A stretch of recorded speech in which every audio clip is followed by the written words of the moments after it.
আসসালামু আলাইকুম।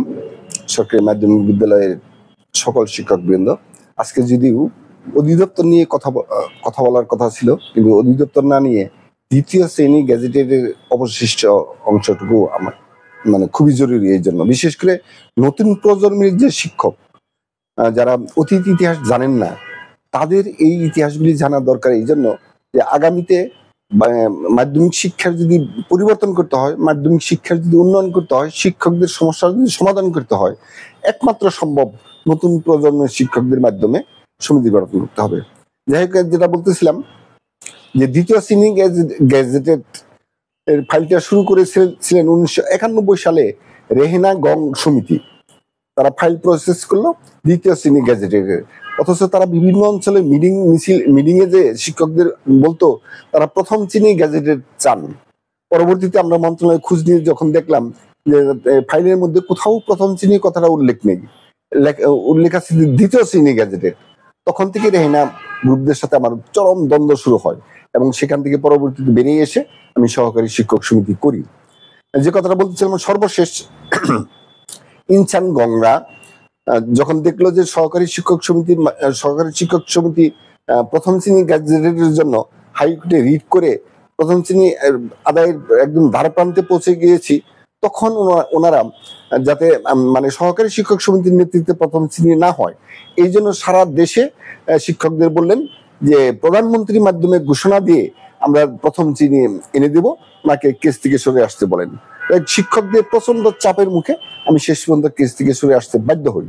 কিন্তু তাদেরকে আমি বলেছিলাম যে প্রথম শ্রেণী গ্যাজেটেড প্রধান শিক্ষকরা যতদিন মধ্যবাস মানুষের শাসন করবে, প্রধান শিক্ষকরা কখনোই চান না সহকারী শিক্ষকরা প্রথম শ্রেণী গ্যাজেটেড হোক। আপনাদের নিঃসন্দেহে মনে আছে 2012 সালে শিক্ষকদের মহাসমাবেশ করা হলো। সেই মহাসমাবেশে তৎকালীন প্রধানমন্ত্রী ঘোষণা করলেন দ্বিতীয় শ্রেণী গ্যাজেটেড।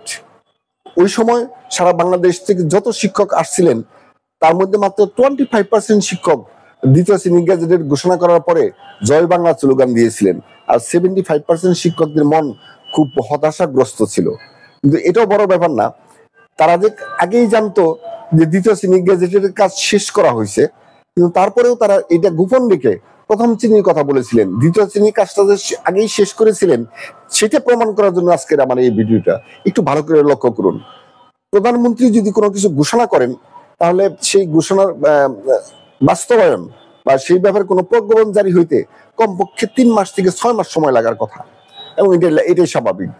অথচ দেখেন, প্রধানমন্ত্রী ঘোষণা করলেন দ্বিতীয় শ্রেণী গ্যাজেটেড দুপুর 12টায়, আর দ্বিতীয় সহকারী শিক্ষকদের দ্বিতীয় শ্রেণী গ্যাজেটেড প্রজ্ঞাপন জারি হলো ওই দিনই দুপুর 2টার সময়। মাত্র 2 ঘন্টার ব্যবধানে প্রজ্ঞাপন জারি হলো। এখন দেখেন, দ্বিতীয় শ্রেণী গ্যাজেটের প্রজ্ঞাপন যদি প্রধানমন্ত্রী ঘোষণার পরে হইতো তাহলে কি হইতো? প্রথমে ফাইলটা শিক্ষা মন্ত্রণালয় থেকে ফাইল রেডি করে সবকিছু রেডি করে তখন প্রথমে পাঠাবে অর্থ মন্ত্রণালয়ে। অর্থ মন্ত্রণালয় অনুমোদন দেওয়ার পরে ফাইলটা আবার শিক্ষা মন্ত্রণালয়ে ব্যাক করবে। শিক্ষা মন্ত্রণালয়তে ব্যাক করার পরে শিক্ষা মন্ত্রণালয় সেই পদ সংরক্ষণের জন্য জনপ্রশাসন মন্ত্রণালয়ে ফাইলটা পাঠাবে। জনপ্রশাসন মন্ত্রণালয় ফাইল সংরক্ষণ করার আদেশ দেওয়ার পরে তারপর ফাইলটা আবার শিক্ষা মন্ত্রণালয়ে ব্যাক করবে। শিক্ষা মন্ত্রণালয় তখন প্রজ্ঞাপন জারি করার জন্য ফাইলটা পাঠাবে মহামান্য রাষ্ট্রপতি দপ্তরে। মহামান্য রাষ্ট্রপতি অনুমতি দেওয়ার পর তারপরে প্রজ্ঞাপন জারি হবে। তাহলে দেখেন, শিক্ষা মন্ত্রণালয় থেকে অর্থ মন্ত্রণালয়, আবার অর্থ মন্ত্রণালয় থেকে শিক্ষা মন্ত্রণালয়, আবার শিক্ষা মন্ত্রণালয় থেকে জনপ্রশাসন মন্ত্রণালয়, জনপ্রশাসন মন্ত্রণালয় থেকে শিক্ষা মন্ত্রণালয়, আবার শিক্ষা মন্ত্রণালয় থেকে মহামান্য রাষ্ট্রপতি দপ্তর, মহামান্য রাষ্ট্রপতি দপ্তর থেকে শিক্ষা মন্ত্রণালয়, তারপরে প্রজ্ঞাপন। তাহলে এই যে এত কাজটা, এটা কি 2 ঘন্টার মধ্যে করা সম্ভব? 2 ঘন্টার মধ্যে এটা কি করা সম্ভব? অবশ্যই না। তার মানে কাজটা আগেই শেষ হয়েছিল। তারপরে এখানে আরেকটা সূক্ষ্ম কারচুপি করার চেষ্টা করেছিলেন শওকত বিশ্বাস এবং মুস্তফা কামাল এবং ইনসান আলী গংরা। আমি তখন 2টার সময় শিক্ষা ভবনে যাই দেখি ওনারা মিষ্টি খাচ্ছে, সবাই বাসমান শিশু নেতারা উল্লাস করতেছে, মিষ্টি খাচ্ছে। তখন জানতে পারলাম কি হয়েছে, যে প্রজ্ঞাপন জারি হয়েছে। তখন সেই প্রজ্ঞাপনের একটা কপি আমি নিলাম।